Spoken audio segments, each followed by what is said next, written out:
What is dissociation and why it happens? Dissociation is a mental process where a person becomes disconnected from their thoughts, feelings, memories, or sense of identity.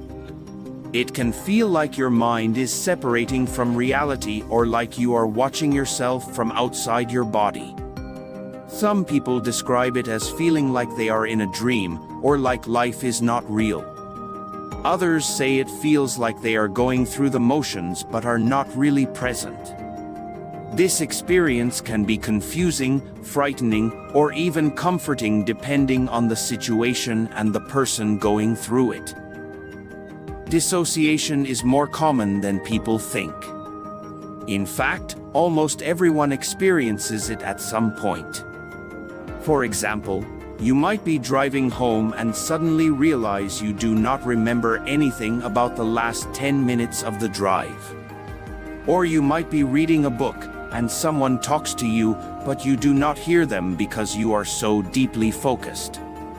These are mild forms of dissociation and are considered normal. However, for some people, dissociation becomes more intense, frequent, or long-lasting. In those cases, it might be a sign of a deeper psychological issue. Dissociation is often the mind's way of protecting itself from something that is too overwhelming to deal with all at once. This is especially true when a person has gone through trauma, such as abuse, accidents, violence, or other frightening events. In those moments, the mind may disconnect to help the person survive emotionally. Think of it like a fuse box shutting off power when there is too much electricity. The mind shuts down certain parts of awareness so the person does not have to feel the full weight of the fear, pain, or confusion they are experiencing. In this way, dissociation can be a survival tool. It helps people function during times of high stress. But when dissociation continues long after the danger is gone, it can cause problems. There are different types of dissociation, and they can affect people in different ways. One common type is depersonalization. This is when someone feels separated from their own body or thoughts. They might feel like they are watching themselves from outside or that their body does not belong to them. Another type is derealization. This is when the world around a person feels strange or unreal, like they are in a movie or a foggy dream. Things might look or sound distorted. Another form is amnesia, where someone forgets important things about themselves, their past, or what just happened. In extreme cases, a person might develop different identities or personality states, each with its own thoughts and memories. This is called dissociative identity disorder, and it usually happens in people who have gone through severe and repeated trauma, especially during childhood. Dissociation can be triggered by many things. It might come from a stressful event, a reminder of past trauma, a conflict in a relationship, or even exhaustion. For some people, certain sounds, smells, or places can bring on dissociation because they are linked to a traumatic memory. Others may dissociate when they feel trapped, powerless, or ashamed. It is important to know that these reactions are not a sign of weakness or madness. They are the brain's way of coping with overwhelming emotions. Scientists and doctors believe that dissociation happens when the brain becomes overwhelmed and cannot process emotions normally. The part of the brain responsible for memory, emotion, and awareness becomes disrupted. It is as if the brain is hitting the pause button.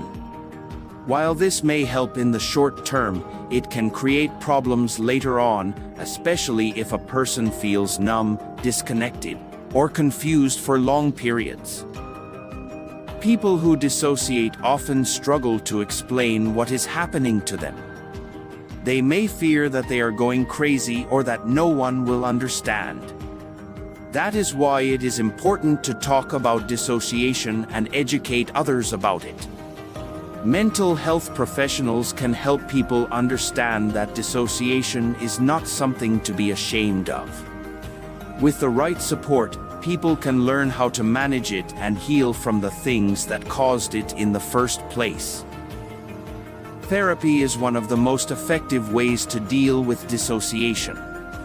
A trained therapist can help someone explore the reasons behind their dissociation and find healthy ways to stay grounded in the present. Techniques such as grounding exercises, mindfulness, breathing methods, and body awareness can help someone stay connected to their body and surroundings.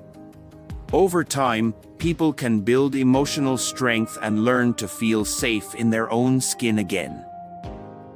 Sometimes medication is used, especially if dissociation comes with depression, anxiety, or post-traumatic stress disorder. But medication alone is usually not enough. Healing from dissociation often requires patience, support, and a safe space to process painful memories and feelings. It also helps to have understanding friends and family. When loved ones know about dissociation and how it works, they can offer support instead of judgment. Simple acts like being calm, listening without pressure, and encouraging grounding techniques can make a big difference. What someone going through dissociation needs most is to feel safe, understood, and accepted. Dissociation is not just a mental illness. It is a human response to things that feel too much to handle. In many ways, it shows how smart and complex the mind really is. It is trying to protect us, even if the way it does so feels strange or confusing. Once we understand dissociation, we can stop fearing it and start healing from it. If you ever find yourself feeling disconnected from your thoughts, your body, or the world around you, it is okay. You are not alone. Many others have felt the same way, and there is help available.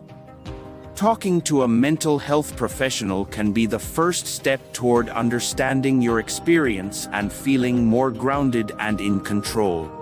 In conclusion, dissociation is the mind's way of coping with overwhelming emotions or experiences. It can feel strange, scary, or isolating, but it is more common than people think. By learning more about it, getting support, and practicing self-care, people can find ways to reconnect with themselves and the world around them.